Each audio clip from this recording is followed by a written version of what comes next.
ഖേദാർഹവും എന്നാൽ അങ്ങേയറ്റം തന്നെ വേദനാജനകവുമായിട്ടുള്ള ഒരു കാര്യമാണ് ഇന്നലെ വട്ടിയൂർക്കാവ് പോലീസ് സ്റ്റേഷന് മുൻപിൽ സംഭവിച്ചത്. നമുക്കറിയാം, കഴിഞ്ഞ തെരഞ്ഞെടുപ്പ് സമയം മുതൽ തന്നെ, തെരഞ്ഞെടുപ്പ് പ്രചരണ സമയം മുതൽ തന്നെ തെരഞ്ഞെടുപ്പ് സമയത്ത് ട്രാൻസ്ഫറായി വന്ന വട്ടിയൂർക്കാവ് സർക്കിൾ ഇൻസ്പെക്ടർ വിപിൻ, അദ്ദേഹത്തിൻ്റെ നേതൃത്വത്തിൽ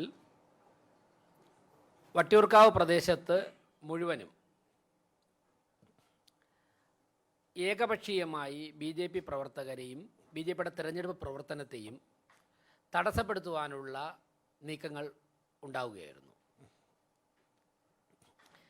ഞാൻ വട്ടിയൂർക്കാവ് നിയോജക മണ്ഡലത്തിൽ പ്രചരണവുമായി ബന്ധപ്പെട്ട് ഒരു സ്ഥലത്ത് സംസാരിച്ചുകൊണ്ടിരുന്നപ്പോഴാണ് അറിയുന്നത്, 9:50 ആയപ്പോഴേക്കും BJPയുടെ പ്രചരണ വാഹനങ്ങളെല്ലാം ഇദ്ദേഹം നിന്ന സ്ഥലത്ത് ഇദ്ദേഹം ഓഫ് ചെയ്യിപ്പിച്ചു. 9:50, 10 മണിക്ക് മാത്രമേ വാഹനങ്ങൾ, 10 മണിക്ക് അപ്പുറം വാഹനങ്ങൾ ഓടുകയാണെങ്കിലാണ് നിയമപരമായിട്ട് അത് അവസാനിപ്പിക്കേണ്ടത്. എന്നാൽ 9:50 ആയപ്പോഴേക്കും ഇദ്ദേഹം BJPയുടെ പ്രചരണ വാഹനങ്ങളൊക്കെ തന്നെ അദ്ദേഹം നിന്ന പ്രദേശത്ത്, എന്നാൽ അതുവഴി മറ്റു വാഹനങ്ങൾ ഓടുന്നുണ്ടായിരുന്നു. ഇവരെ മറിഞ്ഞ് ഞങ്ങളൊക്കെ അവിടെ എത്തിയപ്പോഴേക്കും 10 മണി കഴിഞ്ഞു പോയിരുന്നു. അതുകൊണ്ട് പിന്നെ അതിൽ ഞങ്ങൾക്ക് ഇടപെടേണ്ട ഒരാവശ്യം വന്നില്ല, സാഹചര്യം ഉണ്ടായില്ല. പക്ഷേ ഇങ്ങനെ നിരന്തരം പ്രശ്നങ്ങൾ സൃഷ്ടിക്കുന്ന ഒരു സ്വഭാവമാണ് ഇദ്ദേഹത്തിൻ്റെത്. അപ്പോൾ അതിനുശേഷം തെരഞ്ഞെടുപ്പിൻ്റെ അന്ന് വാഴോട്ടുകോണം പ്രദേശത്ത് ഈ CI വിപിൻ്റെ നേതൃത്വത്തിൽ അവിടുത്തെ തിരഞ്ഞെടുക്കപ്പെട്ട കൗൺസിലർ ഉൾപ്പെടെ വോട്ടർമാരുടെ മുമ്പിൽ വെച്ച് അപമാനിക്കുകയും അവിടുത്തെ ജനങ്ങളെ പ്രകോപിപ്പിക്കുവാൻ, BJP പ്രവർത്തകരെ പ്രകോപിപ്പിക്കുവാനുള്ള ഒരു സാഹചര്യം വാഴോട്ടുകോണം പ്രദേശത്തുണ്ടായി. കൗൺസിലറെ ആക്ഷേപിച്ചു എന്നറിഞ്ഞുകൊണ്ട് മേയർ എന്നുള്ള നിലയ്ക്ക് ഞാൻ ആ സ്പോട്ടിലെത്തുകയും അന്ന് കണ്ടോൺമെൻറ്റ് അസിസ്റ്റൻറ്റ് കമ്മീഷണറുമായിട്ട് വളരെ ശക്തമായ രീതിയിൽ ഇദ്ദേഹത്തിൻ്റെ സാന്നിധ്യം ഇവിടെ നിന്ന് ഒഴിവാക്കിയില്ലെങ്കിൽ തെരഞ്ഞെടുപ്പ് പ്രദേശ സംഘർഷത്തിലേക്ക് പോകും, ബോധപൂർവം വിപിൻ സംഘർഷം ഉണ്ടാക്കുകയാണെന്ന് പറഞ്ഞതിൻ്റെ അടിസ്ഥാനത്തിലാണ് വിപിനെ അവിടെ നിന്ന് മാറ്റിയത്. കണ്ടോൺമെൻറ്റ് AC ഉൾപ്പെടെ വിപിൻ്റെ ഇടപെടലുകൾ ബോധ്യപ്പെട്ടതിൻ്റെ അടിസ്ഥാനത്തിലാണ് തെരഞ്ഞെടുപ്പ് ദിവസം രാവിലെ ഒരു 11:30 മണി മുതൽ വിപിൻ അവിടെ ഇല്ലായിരുന്നു. അത് മേയർ എന്നുള്ള നിലയ്ക്ക് ഒരു കൗൺസിലറെ, ഒരു സർക്കിൾ ഇൻസ്പെക്ടർ അധിക്ഷേപിച്ച്, ജനങ്ങളുടെ മുമ്പിൽ വെച്ച് അധിക്ഷേപിച്ച് അറിഞ്ഞിട്ട് ഞാനവിടെ പോയി കാര്യങ്ങൾ ബോധ്യപ്പെട്ട് AC പറഞ്ഞതുകൊണ്ടാണ് AC മാറ്റിയത്. അതിൽ സത്യമില്ലെങ്കിൽ AC അങ്ങനെ നിലപാടെടുക്കില്ലല്ലോ. ഞാനവിടെ എത്തുന്നതിന് മുമ്പ് തന്നെ നമ്മുടെ മുതിർന്ന നേതാവ് കൗൺസിലറുമായിട്ടുള്ള ഗിരികുമാർ അവിടെ എത്തിയിരുന്നു. അതിന് ശേഷമാണ് ഞാനവിടെ എത്തിയത്. അപ്പോൾ തിരഞ്ഞെടുപ്പ് ദിവസം തന്നെ ഇത്തരത്തിലുള്ള കാര്യങ്ങൾ ചെയ്തിരുന്നു.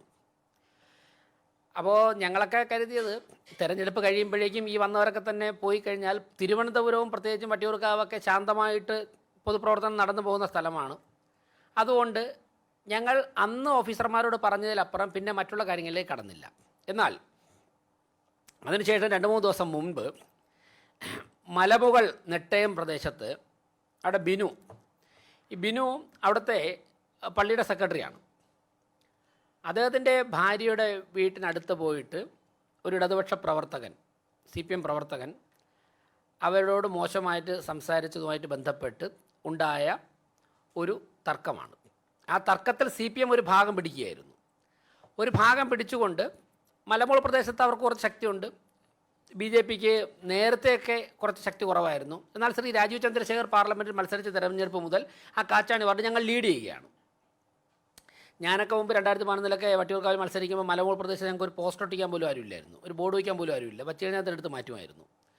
പക്ഷേ ഇപ്പോൾ സാഹചര്യം മാറി. ബിനു ഉൾപ്പെടുന്ന ആ പള്ളിയുടെ സെക്രട്ടറി കൂടിയായിട്ടുള്ള ബിനു ഉൾപ്പെടുന്നവർ BJPയിലേക്ക് വരുന്നു.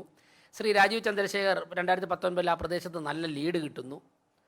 അപ്പോൾ അങ്ങനെ വളരെ വ്യത്യാസം വന്നിട്ടുള്ള സ്ഥലമാണ്. അവിടെ CPM പ്രവർത്തകർ തടിച്ചുകൂടുകയും സ്വാഭാവികമായിട്ടും ബിനുവിൻ്റെ ഭാര്യയെ അധിക്ഷേപിച്ച് അറിഞ്ഞുകൊണ്ട് അവിടെ BJP പ്രവർത്തകർ വരുന്നു. CPM പ്രവർത്തകർ നേരെ അവിടെ ചർച്ചിനകത്തേക്ക് കയറി. നിങ്ങളൊക്കെ പല മാധ്യമങ്ങളും, എല്ലാ മാധ്യമങ്ങളും വളരെ വലുതായിട്ട് റിപ്പോർട്ട് ചെയ്തതാണ്. ചർച്ചിനകത്തേക്ക് കയറിയിട്ട് അവിടെ നിന്നുകൊണ്ട് കല്ലെറിഞ്ഞു. ഇപ്പോൾ എൻ്റെ ഫോണിൽ FIR ഉണ്ട്, അന്നെടുത്ത FIR. ആ FIRൽ അവസാനം പറഞ്ഞിരിക്കുന്നത് CPM പ്രവർത്തകരുടെ കല്ലേറിൽ പോലീസിന് പരിക്കേറ്റു എന്നാണ് FIRൽ പറഞ്ഞിട്ടുണ്ടത്. അപ്പോൾ പോലീസ് തന്നെ കൃത്യമായിട്ട് ആദ്യമാണല്ലോ FIR രജിസ്റ്റർ ചെയ്യുന്നത്, അതിൽ രേഖപ്പെടുത്തിയിട്ടുണ്ട്.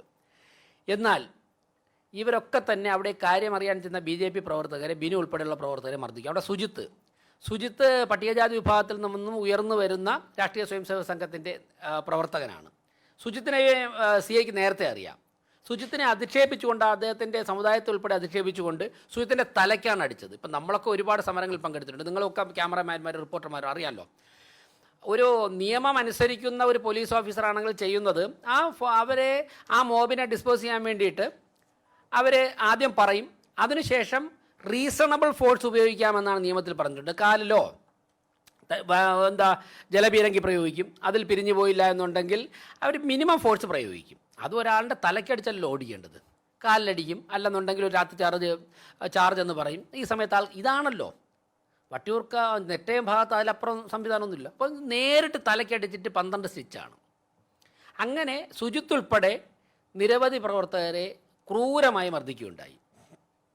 അതിനുശേഷം പിറ്റേ ദിവസം ഒരു ക്ഷേത്രത്തിൻ്റെ അടുത്തൊരു കമ്മിറ്റി ആയിട്ട് ബന്ധപ്പെട്ടിരുന്നു. അപ്പോൾ അതിനകത്ത് കയറി ഇടപ്പഴഞ്ഞി സുബ്രഹ്മണ്യ സ്വാമി ക്ഷേത്രം ഏറ്റവും പ്രശസ്തമായ ക്ഷേത്രമാണ്. അവിടെയുള്ള ആയിരക്കണക്കിന് ആൾക്കാർ വന്നു പോകുന്ന ക്ഷേത്രമാണ്.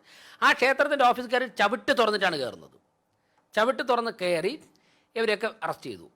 ഈ ബിനു പരാതിക്കാരനാണ്. ബിനുവിനെ വിളിച്ചിട്ട് ഒരു പോലീസ് ഓഫീസർ വയർലെസ് വെച്ച്, ദീപു പിള്ള, അയാൾ കണ്ടോൺമെൻറ്റ് SI ആണ്. അയാൾ വയർലെസ് വെച്ചിട്ട് നിങ്ങൾ ആ ബിനുവിൻ്റെ മുഖം ഒന്ന് കാണണം. വയർലെസ് വെച്ചിട്ട് മുഖം ഇടിക്കുകയാണ്. ഞാൻ നേരത്തെ പറഞ്ഞ പള്ളിയുടെ സെക്രട്ടറി എന്ന് പറഞ്ഞ ബിനുവിൻ്റെ മുഖം വയർലെസ് സെറ്റ് വെച്ചിട്ട് ഇടിച്ചിട്ട് ഇവിടെ ഞാൻ അന്ന് നന്ദവനം ക്യാമ്പിൽ വന്നിട്ട് ആ ബിനുവിൻ്റെ മുഖം കണ്ടിട്ടാണ് ആകെ ഞെട്ടിപ്പോയത്. ഇടിച്ച് ഇവിടെ മുഴച്ചിരിക്കുക. അയാൾ ഇന്നലെ ഇന്നൊക്കെ കണ്ണാശുപത്രിയിലൊക്കെ ചികിത്സ കഴിഞ്ഞ് കിടക്കുക. അദ്ദേഹത്തിൻ്റെ വൈഫിനെയാണ് അധിക്ഷേപിച്ചത്. ഈ ദീപു പിള്ള വയർലെസ് സെറ്റ് വെച്ചിട്ട് ഇടിക്കുകയാണ്. നിരവധി പേരെ മർദ്ദിച്ചു. അതിനുശേഷം ഈ വനിതയെ ആക്ഷേപിച്ചതുമായിട്ട് ബന്ധപ്പെട്ടാണ് ഇന്നലെ വൈകുന്നേരം നമ്മുടെ വനിതാ കൗൺസിലർമാരൊക്കെ അവരുടെ നേതൃത്വത്തിൽ വട്ടിയൂർക്കാവ് പോലീസ് സ്റ്റേഷനിലേക്ക് ഒരു പ്രതിഷേധ പ്രകടനം നടത്തിയത്. ഇപ്പോൾ കോർപ്പറേഷൻ BJP ഭരിക്കുന്നു എന്ന് കരുതിയിട്ട് ഞങ്ങൾക്ക് പ്രതിഷേധിക്കാതിരിക്കാനൊന്നും പറ്റില്ല. ഇങ്ങനെയുള്ള കാര്യങ്ങൾ നടന്നു കഴിഞ്ഞാൽ CPM-ൻ്റെ ചില നേതാക്കന്മാരുടെ സ്റ്റേറ്റ്മെൻറ്റൊക്കെ ഇന്ന് കണ്ടു. അപ്പോൾ ഞങ്ങളൊക്കെ തന്നെ പ്രതിഷേധിച്ച് സമരം ചെയ്തൊക്കെ തന്നെയാണ് ഇവിടെ എത്തിയിട്ടുള്ളത്. അത് വിട്ടിട്ടുള്ള കളിയില്ല. അപ്പോൾ ഇത് വനിതാ കൗൺസിലർമാരുടെ നേതൃത്വത്തിൽ ഇന്നലെ പ്രകടനം നടത്തി. നിങ്ങളൊക്കെ അവിടെ മാധ്യമങ്ങൾ ആരൊക്കെ ഉണ്ടായിരുന്നു എനിക്കറിയില്ല. എന്താ അവിടെ ചെയ്തത്? വനിതാ പ്രവർത്തകരുടെ പ്രകടനമാണെന്ന് നേരത്തെ തന്നെ പോലീസിനെ അറിയിച്ചു. 5 വനിതാ പോലീസാണ് അവിടെ ഉണ്ടായിരുന്നത്. 5 വനിതാ പോലീസ് ഉണ്ടായിരുന്നിട്ട് അവരെ മുൻപിൽ നിർത്തി പുറകിൽ മുഴുവനും പുരുഷ പോലീസുകാരാണ്. അതിൽ നൗഫൽ എന്ന പോലീസുകാരൻ, ശക്തമായിട്ടുള്ള നടപടി നൗഫലിനെതിരെ എടുക്കണം. നൗഫൽ എന്ന പോലീസുകാരൻ വളരെ സ്ത്രീകളെ ഏതൊക്കെ തരത്തിൽ അധിക്ഷേപിക്കാമോ ആ തരത്തിലൊക്കെ അധിക്ഷേപിച്ചിട്ടുണ്ട്. കൗൺസിലർമാർ പരാതി കൊടുക്കുന്നൊരു ശക്തമായ നിയമ നടപടികൾ നൗഫലിനെതിരെ എടുക്കണം. അതോടൊപ്പം തന്നെ ഒരു പോലീസ് രാജേഷ്. അപ്പോൾ ഇവരൊക്കെ നിന്നിട്ട് വനിതാ പ്രവർത്തകരെ ശക്തമായിട്ട് കൗൺസിലർമാർ ഉൾപ്പെടെ തിരഞ്ഞുപിടിച്ച് ആക്രമിക്കുകയായിരുന്നു. സ്വാഭാവികമായിട്ടും ശക്തമായിട്ടുള്ള പ്രതിഷേധം ഞങ്ങൾക്കുണ്ട്. വനിതാ കൗൺസിലർമാരെയും വനിതാ പ്രവർത്തകരെയും ആക്രമിച്ച പോലീസുകാർക്കെതിരെ ശക്തമായ നടപടികൾ സ്വീകരിക്കണം. അതോടൊപ്പം തന്നെ മനുഷ്യാവകാശ ലംഘനം നടത്തിയിട്ടുണ്ട്. നിങ്ങളുടെ ചാനലുകൾ പുറത്തുവിട്ട വിഷ്വൽസിൽ ഞാൻ ഏറ്റവും ഭയത്തോടെ കണ്ടൊരു കാര്യം, ജലപീരങ്കി ഉപയോഗിച്ചല്ലോ, അതിൽ നിന്ന് വന്ന വെള്ളം എന്താ? അത് നിങ്ങൾ കണ്ടിട്ടുണ്ടോ? അത് നിങ്ങൾ പുറത്തുവിട്ട വിഷ്വൽസാണ്. ജലപീരങ്കി പ്രയോഗിക്കുന്നതിന് പോലും ഈ നാട്ടിൽ ചില നിയമങ്ങളുണ്ട്, അതറിയണം. അത് എവിടെ നിന്ന് ഫില്ല് ചെയ്ത വെള്ളമാണ്, ആ വെള്ളം ഫില്ല് ചെയ്ത് ഏത് കുളത്തിൽ നിന്നാണ്, എവിടെ നിന്നാണ്, ഏത് സമയത്താണ്, ആരുടെ നിർദ്ദേശപ്രകാരമാണ് അണുബാധയേറ്റ വെള്ളം വനിതാ പ്രവർത്തകർക്ക് നേരെ ചീറ്റിയത്. ഇപ്പോൾ അവർ ഇന്നലെ സ്വകാര്യ ആശുപത്രിയിലായിരുന്നു, ഇപ്പോൾ മെഡിക്കൽ കോളേജിൽ പോവുകയാണ്. 2 മണിക്ക് അവർ മെഡിക്കൽ കോളേജിലേക്ക് അവരെ ഷിഫ്റ്റ് ചെയ്ത് കാണും. കാരണം പലർക്കും ഇന്നലെ രാത്രി ഒരാളിന് കാതിൻ്റെ ഡയഫ്രം തന്നെ കംപ്ലൈൻറ്റ് വന്നിട്ടുണ്ട്. രാത്രി മുഴുവൻ ഞങ്ങളൊക്കെ രാത്രി 12 മണിക്കും 1 മണിക്കും പോകുമ്പോഴേക്കും വേദന കൊണ്ട് പൊളയുകയാണ് ആറ്റുവല്ല ഹോസ്പിറ്റലിൽ. അതൊന്നും നടക്കില്ല. എന്നിട്ട് ഏറ്റവും മോശപ്പെട്ട വെള്ളം എടുത്തിട്ട് ഒരു വെള്ളം ചീറ്റയാണ്. നിങ്ങൾ നോക്കൂ, നിങ്ങൾ ഇന്നലെ റെക്കോർഡ് ചെയ്ത് നോക്കൂ, ചെളി വെള്ളമാണ് വീഴുന്നത്. അത് അണുബാധ ഉണ്ടാകാൻ സാധ്യതയുള്ള, ഇപ്പം വേനലാണ്, വെള്ളം കുറവാണ്. അപ്പോൾ അങ്ങനെയുള്ള സ്ഥലത്തു നിന്നാണ് ഇവരെ ജലപീരങ്കി പ്രയോഗിക്കണമെന്നുണ്ടെങ്കിൽ കൃത്യമായിട്ട് പറഞ്ഞിട്ടുണ്ട് മാനദണ്ഡം, ശുദ്ധമായ ജലം ശേഖരിക്കണം. ഇവരൊക്കെ ജനപ്രതിനിധികളല്ലേ, മനുഷ്യരല്ലേ, സ്ത്രീകളല്ലേ. അപ്പോൾ ഏത് ഉദ്യോഗസ്ഥൻ്റെ നിർദ്ദേശപ്രകാരമാണ് ഈ ചീത്തയായ വെള്ളം, അണുബാധയേറ്റ വെള്ളം കൗൺസിലർമാർക്കെതിരെ പ്രയോഗിച്ചതെന്ന് മറുപടി പറയാൻ വേണ്ടി പോലീസ് തയ്യാറാകണം. ഉന്നത പോലീസ് ഉദ്യോഗസ്ഥന്മാർ മറുപടി പറയണം. ഈ ഭ്രാന്തമായ ആവേശത്തോടെ ജനങ്ങളെ ആക്രമിക്കുന്ന 2-3 SIമാരെയും CIമാരെയും ഇറക്കി നാട്ടിലോട്ട് വിട്ടിട്ട് ഈ നാട്ടിലെ ക്രമസമാധാനം താർക്കാനാണെന്ന് വിചാരിക്കാമെന്ന് അങ്ങനെ വിട്ടുകൊടുക്കാനും സാധിക്കില്ല. അപ്പോൾ ശക്തമായിട്ടുള്ള പ്രതിഷേധം ഞങ്ങൾക്കുണ്ട്. ഇതിൽ സുജിത്തിനെ മർദ്ദിച്ച വിപിനെതിരെ പട്ടികജാതി നിയമപ്രകാരം കേസെടുക്കണം. ദേശീയ പട്ടികജാതി കമ്മീഷൻ അവർക്ക് അയച്ചിട്ടുണ്ട്. അതോടൊപ്പം തന്നെ അണുബാധയേറ്റ വെള്ളം വനിതകൾക്ക് നേരെ, വനിതാ കൗൺസിലർമാർക്ക് നേരെ വെള്ളം പ്രയോഗിച്ചതിൽ, ജലപീരങ്കി പ്രയോഗിച്ചതിൽ ഞങ്ങൾക്ക് പ്രതിഷേധമുണ്ട്. ഇന്ന് ഞാൻ ഒരുപാട് പത്രസമ്മേളനം നടത്തിയിട്ടുണ്ട്. ഈ പോലീസുകാർ കടിച്ചതിനെതിരെ പത്രസമ്മേളനം നടത്തുന്നത് ആദ്യമായിട്ടാണ്. ഞാൻ ചോദിക്കട്ടെ, ഇത് ഇവിടുന്ന് പഠിപ്പിച്ച ഏത് ക്യാമ്പിലാണ് കടിക്കാൻ ട്രെയിനിങ് കൊടുക്കുന്നത്? നിങ്ങൾ DGPയോട് ചോദിച്ചു നോക്കണം. സമരം ചെയ്യുന്നവരെ കടിച്ചു തോൽപ്പിക്കണം എന്ന് പോലീസുകാർക്ക് ട്രെയിനിങ് കൊടുക്കുന്നത് ഏത് ക്യാമ്പിലാണ്? അങ്ങനെയാണെങ്കിൽ അറിയണമല്ലോ. അങ്ങനെ ട്രെയിനിങ് ഒരു ജനാധിപത്യ സംവിധാനത്തിൽ കൊടുക്കുകയാണെന്നുണ്ടെങ്കിൽ ഞങ്ങൾക്ക് അതിനെ അനുവദിച്ചു കൊടുക്കാൻ പറ്റില്ല. ആ ട്രെയിനിങ്ങിനെതിരെ എന്ത് ചെയ്യുമെന്ന് ഞങ്ങൾക്കറിയാം. അതെ, നിങ്ങൾ കേട്ടിട്ടുണ്ടോ? ഇനി വേറൊരു കാര്യം ചെയ്യട്ടോ, ഞങ്ങളുടെ ഇപ്പോഴത്തെ പ്രധാനപ്പെട്ട ജോലിയുള്ളൊന്ന് ഷെൽട്ടർ പണിയൊക്കെ വേണം. ഞങ്ങൾ ചിലപ്പോൾ ഷെൽട്ടർ പണിയേണ്ടി വരും ഈ കടിക്കുന്നവർക്ക് വേണ്ടി. അതാണ് ഞങ്ങളുടെ പ്രധാനപ്പെട്ട ജോലിയുള്ളൊന്ന്. ഈ നടപടി ആരംഭിച്ചു കഴിഞ്ഞാൽ അങ്ങനെ കടി കൂടുകയാണെന്നുണ്ടെങ്കിൽ അത് അന്വേഷിക്കേണ്ടതായിട്ടുണ്ട്. അതിൻ്റെയൊക്കെ വിഷ്വൽസ് ഉണ്ട്. മാത്രമല്ല പുരുഷ പോലീസുകാർ കടിച്ചു എന്നാണ് ഈ വിക്ടിംസ് പറയുന്നത്. അത് പരിശോധിക്കണം. അവരൊക്കെ തന്നെ ചികിത്സയിലാണ്. അത് പരിശോധിക്കേണ്ടതായിട്ടുണ്ട്. ഒരു പോലീസ് സംവിധാനം ഇത്രയും പ്രാകൃതമായ ഒരു അവസ്ഥയിലേക്ക് പോയാൽ അങ്ങനെ വിട്ടുകൊടുക്കാൻ പറ്റില്ല. ശക്തമായിട്ട് പ്രതിഷേധമുണ്ട്. തിരുവനന്തപുരം കോർപ്പറേഷനിലെ തിരഞ്ഞെടുക്കപ്പെട്ട കൗൺസിലർമാർക്ക് നേരെ പോലീസിൻ്റെ ഭാഗത്തുനിന്നുണ്ടായ ഈ പ്രവർത്തനത്തിൽ മേയർ എന്നുള്ള നിലയ്ക്ക് ശക്തമായ പ്രതിഷേധം രേഖപ്പെടുത്തുകയാണ്. വരാൻ പോകുന്ന ദിവസങ്ങളിൽ ഞങ്ങൾ നിയമ നടപടി സ്വീകരിക്കും. രാഷ്ട്രീയം ഭരണപരവുമായി ഏതൊക്കെ തരത്തിൽ ഇടപെടാൻ പറ്റുമോ ആ തരത്തിലൊക്കെ ഇടപെടും. അതുകൊണ്ട് ഇങ്ങനെയുള്ള ഭ്രാന്തമായിട്ടുള്ള ആവേശം കാണിക്കുന്ന പോലീസുകാരെ വെച്ചുകൊണ്ട് മുമ്പോട്ട് പോകാൻ പറ്റുകയില്ല. അതുപോലെ തന്നെ ഞാനിപ്പോൾ മുഖ്യമന്ത്രി പറഞ്ഞ പോലെയൊന്നും പറയുന്നില്ല, ചില ആക്ഷനുകളൊക്കെ കാണിച്ചിട്ടുണ്ട്. അപ്പോൾ സ്വാഭാവികമായിട്ടും അങ്ങനെയൊക്കെ കാണിക്കുന്നവർ ഓർത്താൽ നന്നായിരിക്കും. അങ്ങനെയൊക്കെ കാണിക്കാൻ പാടില്ല എന്ന്. അല്ലെങ്കിൽ പരിമിതികളുകൊണ്ട് വേറൊന്നും പറയുന്നില്ല.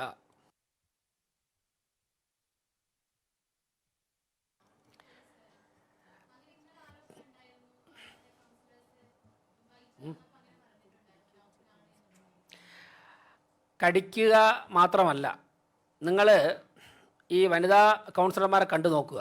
അവരുടെ ശരീരത്തിൽ എന്തൊക്കെയാണ് ചെയ്തതെന്ന്. ഈ പറഞ്ഞ പേരുകാരൻ ഈ നൗഫൽ എന്തൊക്കെയാണ് ചെയ്തതെന്ന് മാധ്യമപ്രവർത്തകർ ഇത് കഴിഞ്ഞിട്ട് നേരെ പോയിട്ട് ഈ കൗൺസിലർമാരെ കാണുക. ഞാൻ പത്രസമ്മേളനത്തിൽ പറഞ്ഞതും അതിലപ്പുറമുണ്ട്. അവരുടെ പരാതിയുള്ള കാര്യങ്ങളൊക്കെ ഉണ്ട്. കടിക്കുകയും ചെയ്തിട്ട് ശരീരത്തെ സ്പർശിക്കുകയും ചെയ്തിട്ടുണ്ട്. ഞങ്ങൾ ചോദിക്കുന്നത്, വനിതകളെ മർദ്ദിക്കാൻ വേണ്ടി അവരുടെ ശരീരത്തിൽ സ്പർശിക്കാൻ വേണ്ടി പുരുഷ പോലീസിന് എന്താണ് അധികാരം? വനിതകളുടെ മാർച്ചാണെന്ന് തലേ ദിവസം തന്നെ അറിയിച്ചിട്ടും 5 വനിതാ പോലീസുകാരെ നിർത്തിയിട്ട് ബാക്കി മുഴുവൻ പുരുഷ പോലീസുകാരായിരുന്നു. ആരാണ് ഇതിന് നിർദ്ദേശം കൊടുത്തത്?